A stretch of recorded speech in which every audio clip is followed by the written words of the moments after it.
الحمد لله وكفى والصلاة والسلام على من لا نبي بعده وعلى آله وأصحابه ومن والاه أما بعد.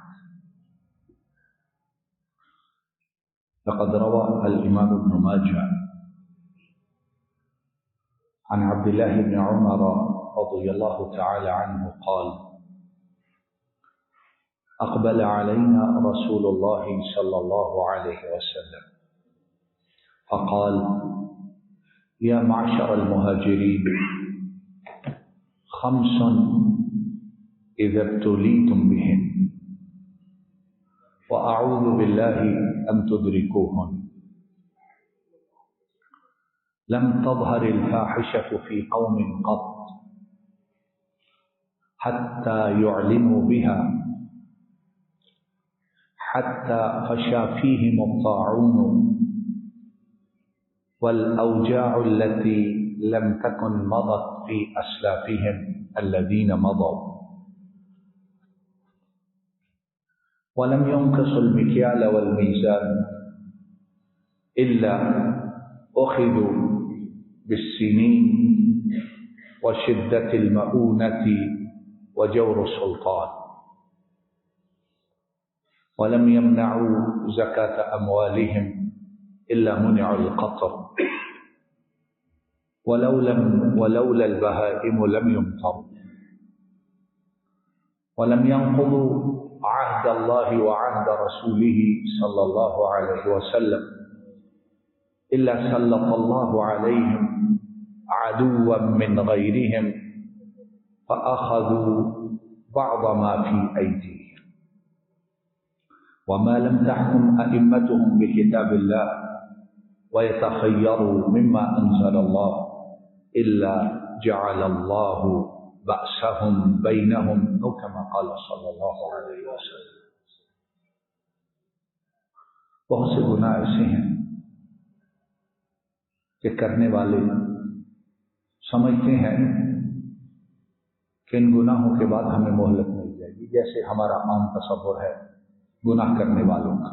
ہم سب کا یہی ہے کہ کر لو گناہ، اس سے پہلے کہ اللہ کی پکڑ آئے، عذاب آئے، معافی مانگو. اتنی جلدی پکڑ عذاب نہیں آتا. لیکن یہ سوچ، یہ فکر، یہ کانسیپٹ بالکل غلط ہے. بڑے گناہ ایسے ہیں ان کی پکڑ دنیا میں آتی ہے اور بڑی جلدی آتی ہے، اور وہ پکڑ تباہ و برباد کر کے رکھ دیتی ہے. اور افسوس کی بات ہے کہ ہم بطور پاکستانی، بطور قوم، مجموعی طور پر ان میں سے اکثر یا سارے گناہوں میں مبتلا ہیں، اور ان گناہوں کی وجہ سے جو عذاب آئے ہیں انہیں بھگت بھی رہے ہیں. لیکن افسوس یہ ہے کہ ضمیر مردہ ہے، سوچنے سمجھنے کی جو استطاعت ہے وہ مفلوج ہو گئی ہے، یا ہم اپنے آپ کو تسلی دے کر وقت گزار رہے ہیں. آئیے یہ جو حدیث مبارک ابھی ہم نے سنی ہے، اس میں اللہ کے رسول صلی اللہ علیہ وسلم نے 5 ایسے گناہوں کا ذکر کیا ہے، اور شاید نہیں بلکہ غالباً وہ 5 کے 5 ہم میں سارے کے سارے موجود ہیں، اور اس کی وجہ سے جو پکڑ ہے اس میں ہم سارے گرفتار ہیں، اور ایک دوسرے کو پوچھتے پھرتے ہیں وجہ کیا ہے، سبب کیا ہے. آئیے کسی سے پوچھنا نہیں، اس حدیث مبارک کو سنیں اور اس کے بعد ہم میں سے ہر کوئی اپنی اصلاح کی پوری کوشش کرے. عبداللہ بن عمر رضی اللہ تعالی عنہ وہ فرماتے ہیں کہ ایک دن نبی کریم صلی اللہ علیہ وسلم ہمارے پاس تشریف لائے اور ہم مہاجر صحابہ بیٹھے تھے. تو آپ نے آ کر ارشاد فرمایا کہ گروہ مہاجرین کی جماعت، 5 چیزیں اگر تم ان میں مبتلا ہو گئے، اور ساتھ ہی کہا کہ میں اللہ سے دعا کرتا ہوں کہ میرا اللہ تم تمام کو ان میں مبتلا ہونے سے بچا کے رکھے. اور نبی کریم صلی اللہ علیہ وسلم کی دعاؤں کی برکت سے اللہ نے مہاجرین کو بچائے رکھا، لیکن بعد میں آنے والے ہم لوگ گرفتار ہو گئے. فرمایا 5 چیزوں میں سے پہلی چیز، جب بھی کسی قوم میں بے حیائی، فحاشی، بدکاری عام ہوتی ہے، پھیلتی ہے، عام ہوتی ہے، اور اس کے ساتھ ساتھ وہ کرنے والے اس پر فخر بھی کرتے ہیں، یعنی اس کا اعلان کرتے ہیں، اس کو نشر کرتے ہیں، اس کو پروپوگیٹ کرتے ہیں، اس کو آگے پہنچاتے ہیں، تو آج یہ ہو رہا ہے کہ نہیں ہو رہا؟ یہ موبائلز، یہ واٹس ایپ، یہ ٹویٹر اور اس کے ساتھ جو بلائیں ہیں، ان کے ذریعے فائدے کے کام کم ہوتے ہیں، زیادہ کام یہی کیے جاتے ہیں۔ فرمایا جب بھی فحاشی اور برائی کسی قوم میں پھیلے اور وہ لوگ اس حد تک گر جائیں تو اس کا اعلان کریں، اس کا اظہار کریں، شرم و حیا ختم ہو جائے، تو نتیجہ یہ ہے کہ ان میں طاعون اور وہ بیماریاں پھیلتی ہیں جو ان سے پہلے ان کے آباء و اجداد میں کبھی موجود ہی نہ تھی، اور آج وہ بیماریاں ہیں کہ نہیں؟ ایسی ایسی بیماریاں ہیں کہ میڈیکل سائنسز اپنی ترقی کے باوجود حیران و پریشان ہے کہ کیا کچھ ہو رہا ہے۔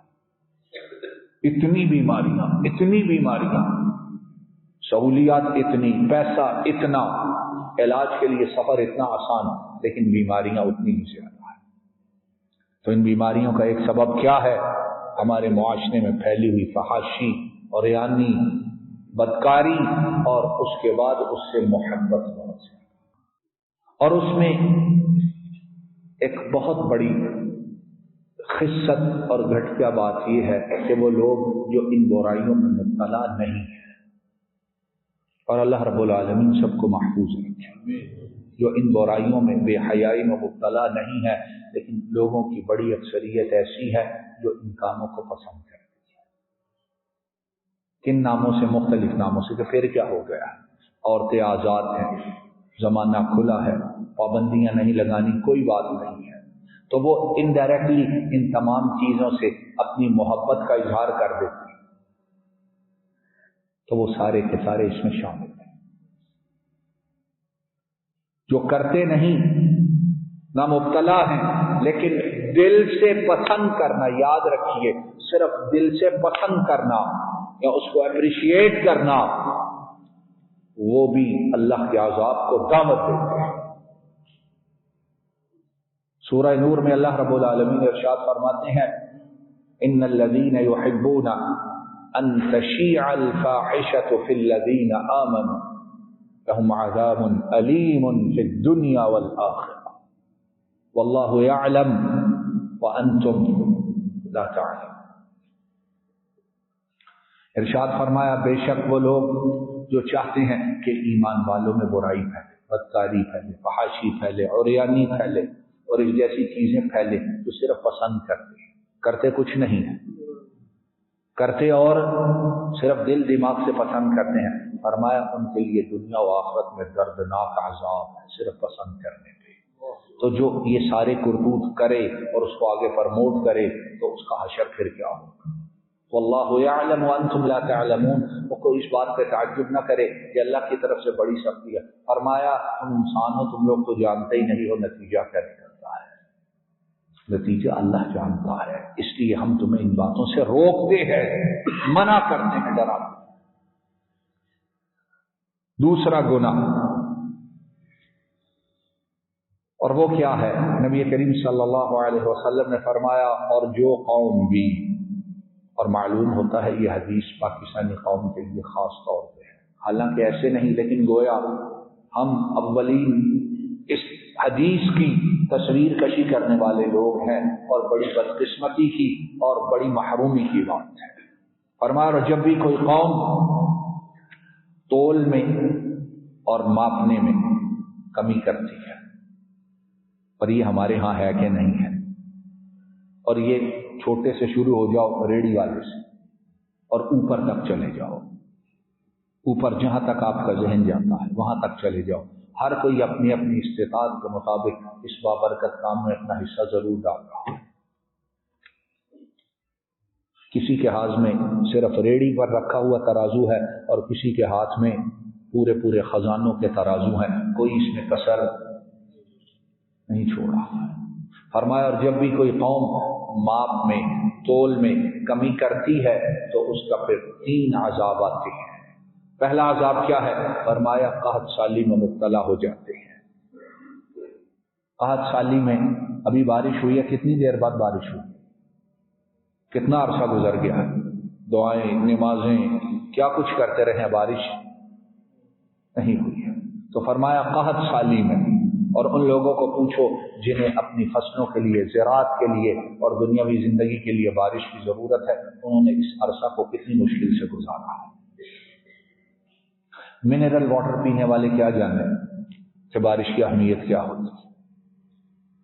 دوسرا عذاب یہ ہے شدت المعونہ، اور معیشت گزران تنگ ہو جاتی ہے، اور یہ عذاب ایسا ہے اس میں امیر بھی مبتلا ہے، غریب بھی مبتلا ہے۔ جس کے پاس پیسے ہیں اس کی بھی مشکل سے گزر رہی ہے، اس کو بھی مصیبتیں اتنی ہیں کہ وہ بھی چیخ رہا ہے، اور جس کے پاس تھوڑے ہیں وہ بھی چیخ رہا ہے۔ تو یہاں الفاظ استعمال فرمائے کہ گزران زندگی، معیشت مشکل ہو جاتی ہے۔ جو کروڑ روپیہ کماتا ہے وہ بھی روتا ہے، جو 10,000 کماتا ہے وہ بھی روتا ہے، جو 10 لاکھ کماتا ہے وہ بھی چیختا ہے۔ کیوں؟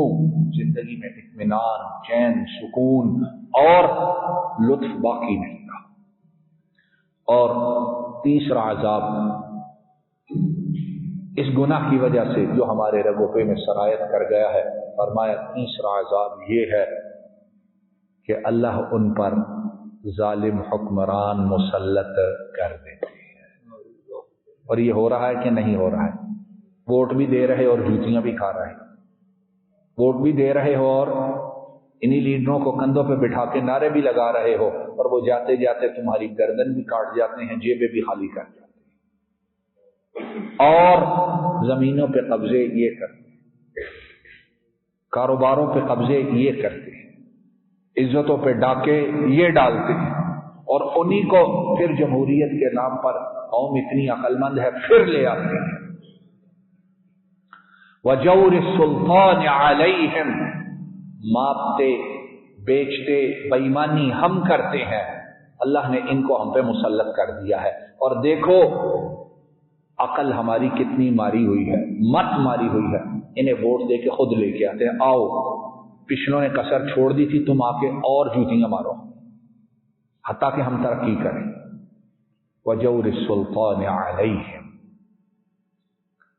اور تیسرا عذاب یہ ہے کہ ان پہ ظالم حکمران اللہ مسلط کر دیتا ہے۔ چیخیں مارتے رہو، دور کب ہوں گے؟ جب ہم اس گناہ کو چھوڑیں گے انشاءاللہ۔ شعیب علیہ الصلوۃ والسلام انہوں نے اصحاب الایکہ سے انہوں نے کیا کہا تھا؟ اوفوا الکیل ولا تکونوا من المخسرین وزنوا بالقسطاس المستقیم ولا تبخسوا الناس اشیاءهم ولا تعثوا فی الارض مفسدین۔ ان کی قوم بھی یہی کام کرتی تھی، ماپ میں کمی، تول میں کمی۔ انہوں نے قوم کو روکا، باز آ جاؤ۔ جب باز نہیں آئے فَأَخَذَهُمْ عَذَابُ يَوْمِ الظُّلَّةِ إِنَّهُ كَانَ عَذَابَ يَوْمٍ عَظِيمٍ۔ عذاب آیا، اور عذاب کیا تھا؟ آسمان پر بادل آئے، اور وہ قوم وہ کس میں گرفتار تھی؟ قحط سالی کا شکار، وہ خوش ہو گئے، بارش آنے لگی۔